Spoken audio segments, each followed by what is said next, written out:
Welcome back to the official podcast home of the Association for Materials Protection and Performance.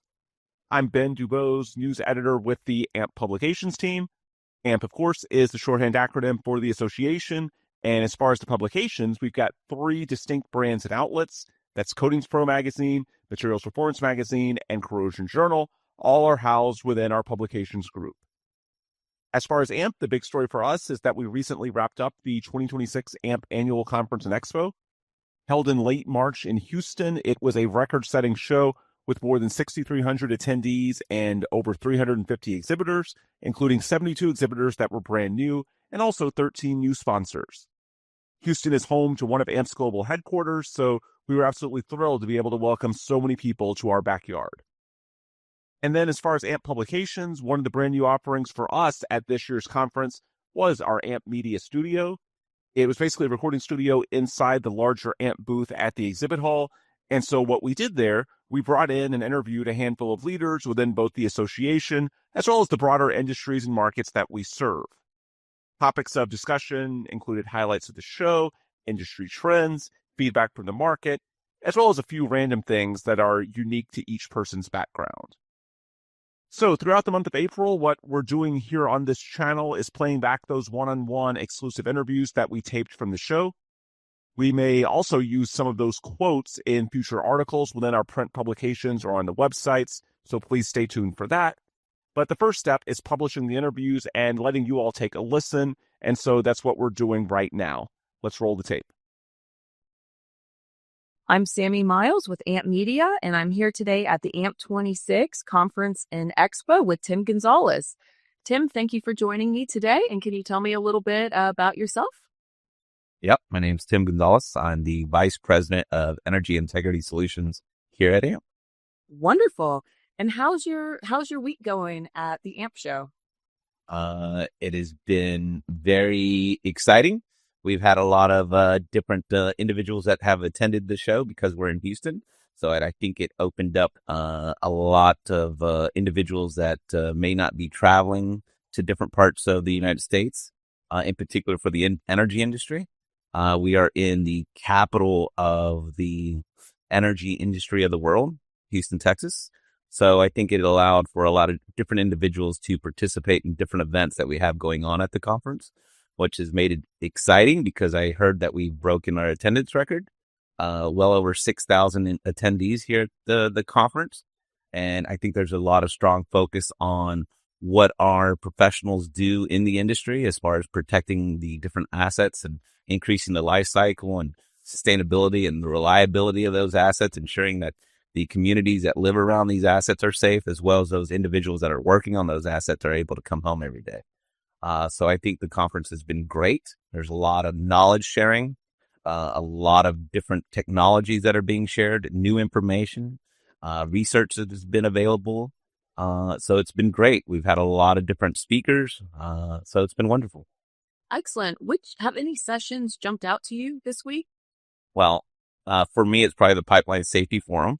But that's probably because I host that session, along with Kevin Garrity, the Vice President from Mears Group. That session really focuses on lessons learned throughout the year. We had the privilege of hosting Rod Seeley from PHMSA.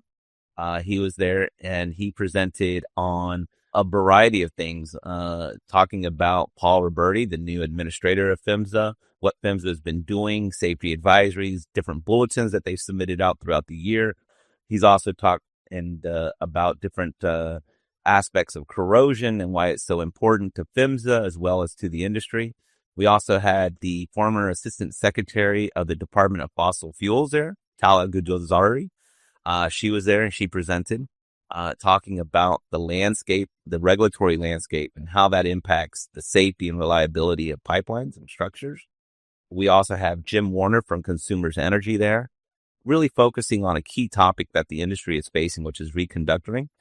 And what we are doing alongside with other trade associations to work to really help educate the industry, but also our government on the Hill, to talk about what reconductoring is and the impact that it has to our assets. And then I presented on the highlights of our new industry report that we just published last week. And Most of the contributors were there, so it was really great for them to highlight a little aspect of what they contributed and talk about all the different incidents that have happened and what we can learn from the industry report. So it was great. Speaking of the industry report, can you share more about what its scope was and what all it touched on and what our listeners and readers can learn from it? Yeah, I think the important thing that came out of the industry report is that in order for the industry, for individuals that work in our fields to make smart decisions, we require data. And without data, we don't know what we don't know.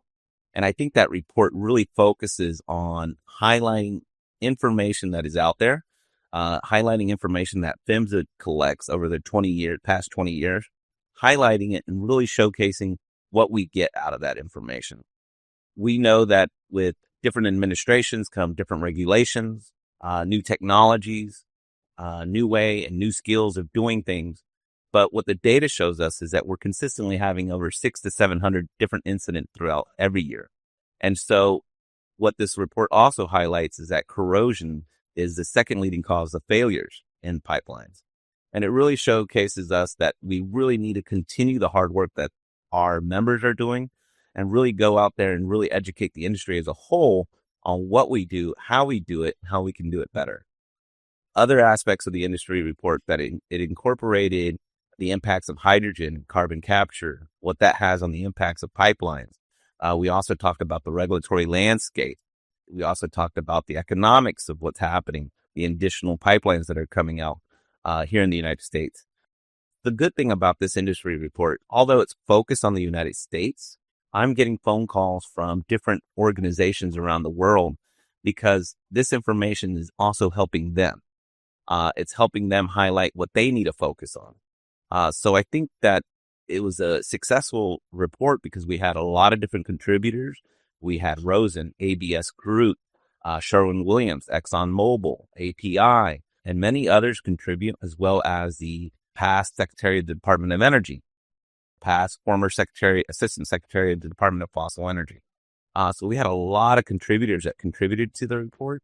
And I also want to say thank you to Sherwin-Williams for sponsoring the report. And they also participating in adding information to the report. But it just highlights the importance. Even Sherwin-Williams highlights the importance of why this report really impacts the industry. So it was good. We had a really good report. We've had a lot of interest. I've had a lot of people come up to me and say how valuable the report has been for them. And then I've had people want additional copies. I hear that people that participated are highlighting the report and urging people to go get copies online. We've handed a couple of free copies out, hard copies here at the conference. So it's been really good. Everywhere I've been going, everybody's been talking about the report, and it's been great. Excellent. And with that, I do want to add that the report is free online. So if you're interested in getting a copy, just go to AMP's Knowledge Hub, content.amp.org, navigate to the industry reports, and then you'll find the U.S. Pipeline 2026 report there. Then you can fill out a form and download a copy for free. Absolutely. Well, thank you for joining me today, Tim. You're welcome. Thank you very much. Is there anything else you'd like to share? Yeah, I like to just share that, keep an eye out on the activities that we're doing. You can follow me on LinkedIn. You can also contact me via email at tim.gonzalez@amp.org. But, I encourage everybody to reach out to us, help you. We're really here for the industry. We work for the industry. We are a trade association. So I really encourage everybody to reach out and help us, try to help them better. And just know that we are consistently working to do things better. So if there's any ideas out there on how to improve the industry report, maybe some of the events that we have going on, or you just want to know what we've been doing, reach out and let us know. Ben DuBose, news editor, AMP Media. We're here on the show floor at the 2026 AMP Annual Conference and Expo with Jen Merck. Jennifer is AMP's Vice President of Defense and Maritime, right? Yes, I am. Okay. Mm-hmm. So what's your week been like? I've seen you on the show floor looking very busy. I'm sure you've done things beyond the exhibit hall as well. You've got almost a week in Houston. What's it looking like for you? I mean, just to be around everyone that is so passionate about this industry, just like I am and the rest of the AMP staff, you can just feel that energy as you're going into all these technical sessions. They know that we're at war right now, and 22% of our assets can't be deployed because of corrosion. So to be able to talk to people about that and think of innovation and efficiencies around that, you just can't beat that. I'm glad that we can bring that. And I think the keynote speaker yesterday, John Gucci-Foley, the former U.S. Navy Blue Angels pilot, like that sort of reinforces the role of defense and maritime too, right? Because that's his background. 100%. I mean, I said, he's like, have you ever been on a flight deck? I said, I have. He's like, really? I was like, yeah, we are training the people laying down thermal spray to put non-skid on top of that because they knew there was an issue before. Water jetting wasn't working. Some other surface prep techniques weren't. So coming up with training and certification around thermal spray to meet that requirement, and then to be able to talk to Gucci about that was just unbelievable.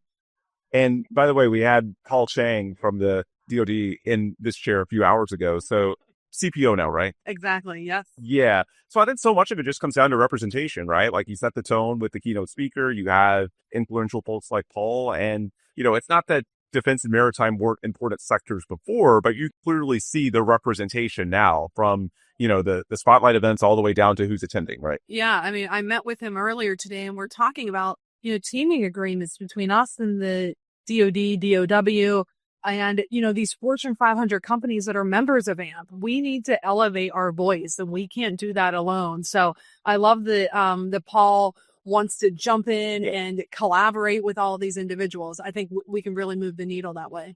Still not used to calling it Department of War. I'm getting there. It'll take me a little bit of time. I know you're a little more used to it.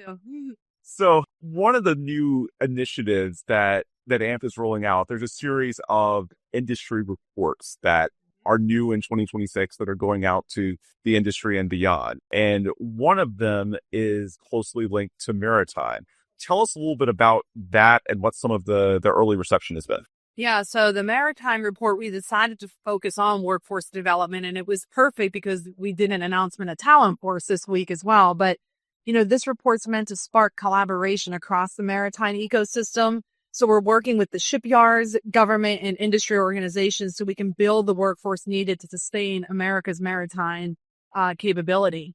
So what we hope to get out of that is this collaboration. We want people to see us as an organization that does research and that we actually are moving the needle and doing things out in our country that are going to bring more workers into this profession.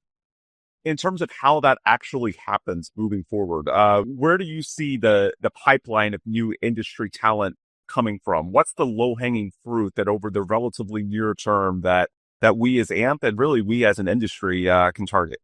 Yeah, we definitely need to expand our talent pipeline. So from veterans to technical schools, we need to provide them clear pathways into the skilled trades. So we are approved through the Department of Veterans Affairs for some of our courses already. We're going to expand that catalog of courses that are approved. And again, that's where we plan to work with, the Painters Union, with the DOW and others to get the word out that there is a career for veterans, and for active military transitioning out. And what the benefit of all this is that AMP is in every industry vertical. So when you get an AMP certification, you can you don't need to stay within the military. You can go into civic infrastructure, into energy. So it's such a win. And I think we just got to get the word out that there's a pathway into craft worker trades.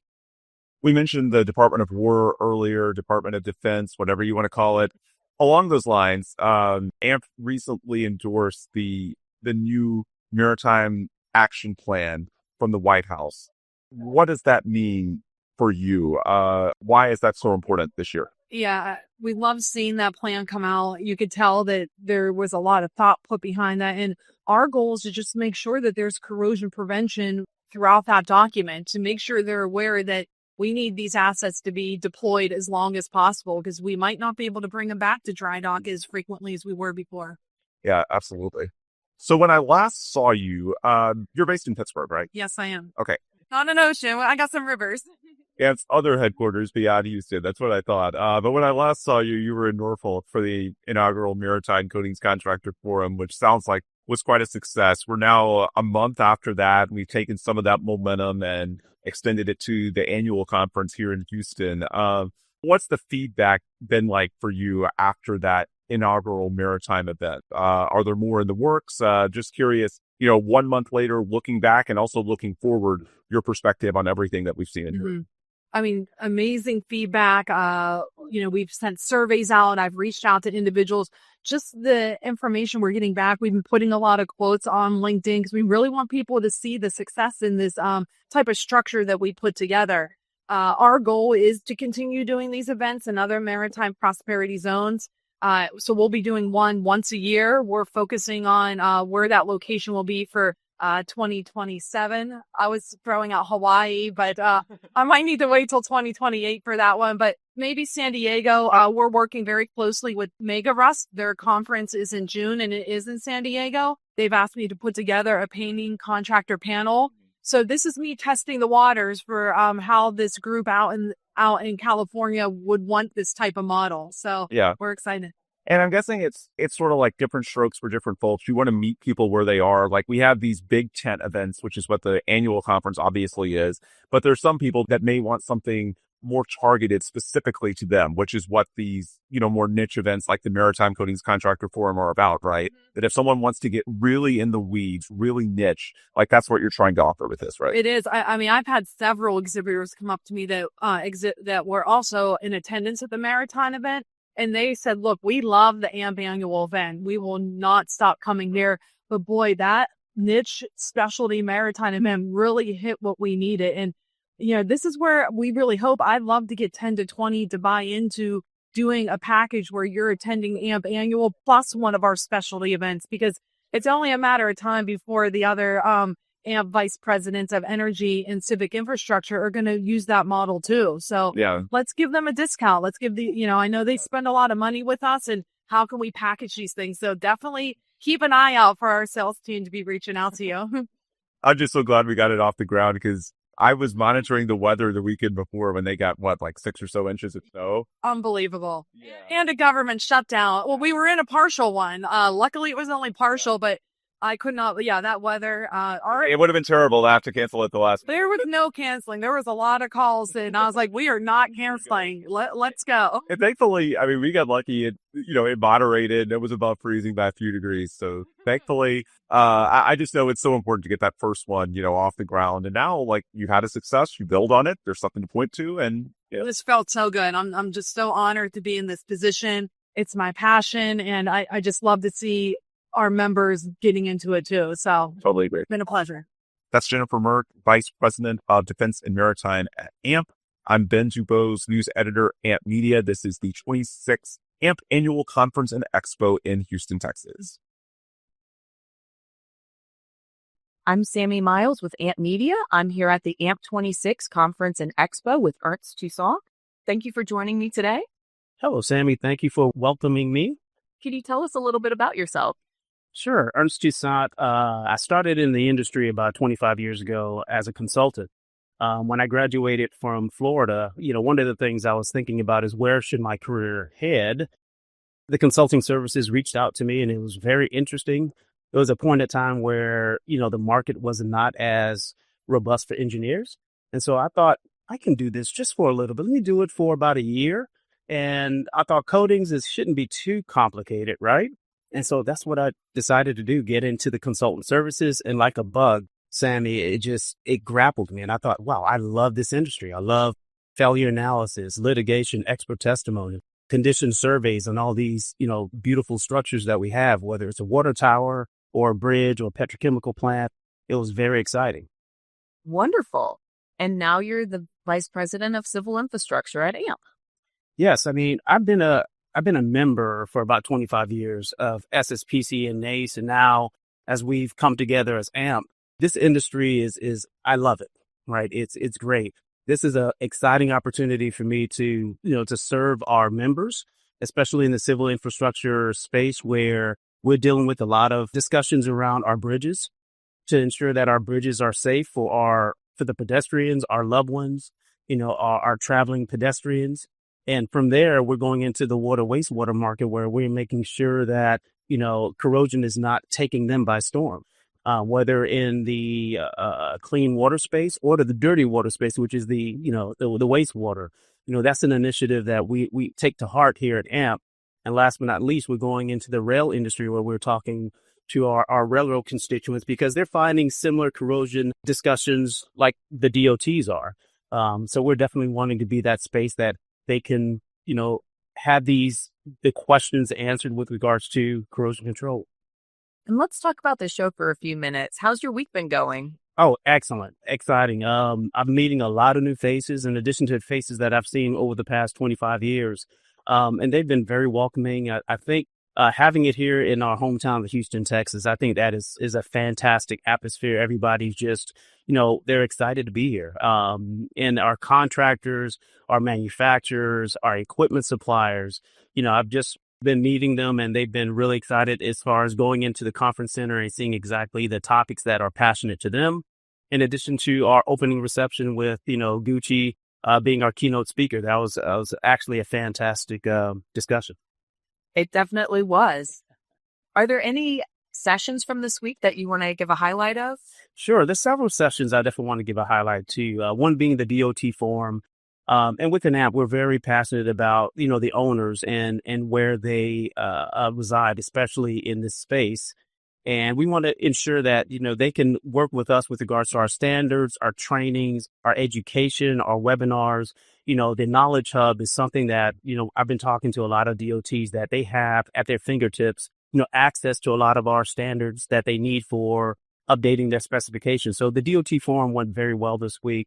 In addition to, we had the contractor forum as well, where we're discussing just key discussions with, over 540 of our QP contractors, informing them that, we're wanting to expand the contractor network within the QP space, not only into the, bridge market, which they've been doing very well since 1989, but we want to also introduce them into the water wastewater market that's, vibrant at this time in addition to rail. So those discussions were very welcoming and informative. And so our contractors welcomed us with open arms. Alan did a fantastic job, addressing a lot of their questions. And then last but not least, we had a bridge preservation presentation with a lot of our manufacturers, as well as our owners gave talks about, what's passionate about the bridge industry, what's changing, what are the new technologies, the single coat inorganic zinc systems that have been highlighted, which is very interesting, especially duplex systems that involve, galvanizing in addition to an organic coating being, placed on top. So it was a very, very informative discussion this week. Wonderful. That's great to hear. And what's on the horizon for you and AMP? Oh, very good question. Definitely expanding more into not only in North America. We're actually having discussions in China, having discussions in India, having discussions at the GCC level, just to see exactly how we can support. Because we're doing a very good job here in the States, but they're having those same corrosion struggles in those regions that I just mentioned. And it's been open arm welcoming. Our AWWA chapter in India, as well as our AWWA chapter here in the States, have been very welcoming in closing and bridging the gap with the discussion with our MOU that's in place.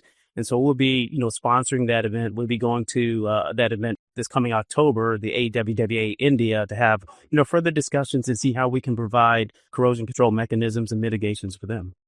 Great. Is there anything else you'd like to share?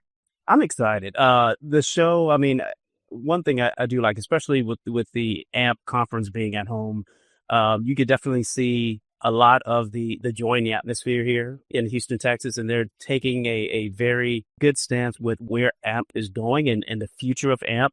I'm hearing it from the members, I'm hearing it from the contractors, I'm hearing it from the suppliers, I'm hearing it from the owners that they love the strategic initiative that has been put into place by our leadership, and they like where we're going, and they're following and wanting to support that vision.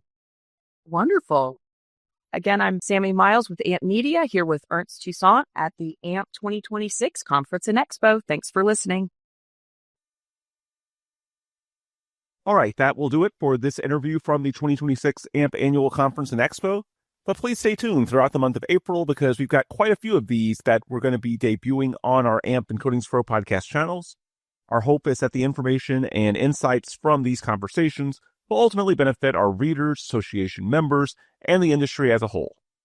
And beyond the podcast channels, don't forget to check out our print publications, our social media pages, and our websites for Coatings Pro Magazine, Materials Performance Magazine, and Corrosion Journal. All of those brands are housed within our AMP Publications family, and we'll have lots of great exclusive content from the show coming out in the days and weeks ahead. Just stick with us and we'll have more to come. Anyway, that will do it for today.